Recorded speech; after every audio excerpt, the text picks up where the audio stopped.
સુરતમાં હરિયાણા, દિલ્હી અને ગુડગાંવથી કન્ટેનરમાં કપડાં અને ટાયરની યાર્ડમાં ડુપ્લિકેટ ગુટખા અને પાન મસાલાનો જથ્થો છુપાવીને લાવતી ટોળકીનો એસઓજી અને પીસીબીએ પર્દાફાશ કર્યો છે. સારોલીના ગોડાઉન અને કન્ટેનરમાંથી 5 કરોડના પ્રતિબંધિત ગુટખા અને ડુપ્લિકેટ પાન મસાલાનો જથ્થો પકડી પાડી 3 ભાગીદારોને ઝડપી પાડ્યા છે.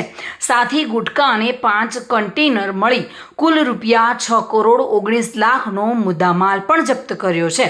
પીસીબીના PIRS સુવેરા અને એસઓજી PI AP ચૌધરીના સ્ટાફે સણિયા હેમાદના પ્રિન્સ એસ્ટેટ ખાતે ક્રિયાશક્તિ લોજિસ્ટિકના ગોડાઉન પર દરોડા પાડતા 5 કન્ટેનરોમાં સંતાડેલા 4 કરોડ 38 લાખના પ્રતિબંધિત ગુટખા અને ડુપ્લિકેટ પાન મસાલાનો જથ્થો મળી આવ્યો હતો અને આ ગોડાઉનમાં 4 જણા ભાગીદારી ચલાવતા હતા, જે પૈકી 3 ઝડપાઈ ગયા છે અને સૂત્રધાર આકાશ જૈન ભાગી છૂટ્યો છે અને તેને વોન્ટેડ જાહેર કરાયો છે.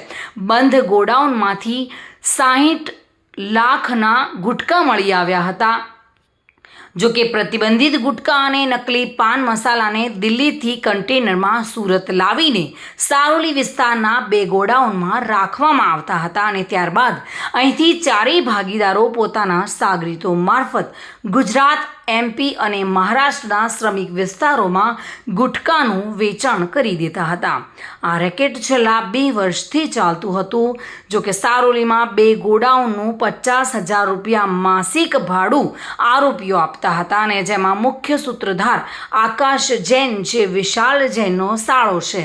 આ બંને ગોડાઉન 4 જણા છેલ્લા 3 મહિનાથી ચલાવતા હતા. પ્રતિબંધિત ગુટખા અને નકલી પાન મસાલાનો જથ્થો દિલ્હી, ગુડગાંવ અને હરિયાણાની ફેક્ટરીઓમાં બનાવવામાં આવતો હતો અને નિયમ પ્રમાણે ગુટખામાં તમાકુ મિશ્રણ કરી શકાતું નથી.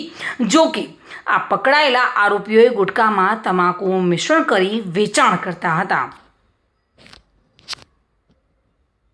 સુનિલ ગાંજાવાલા સાથે bureau report, today Gujarati news.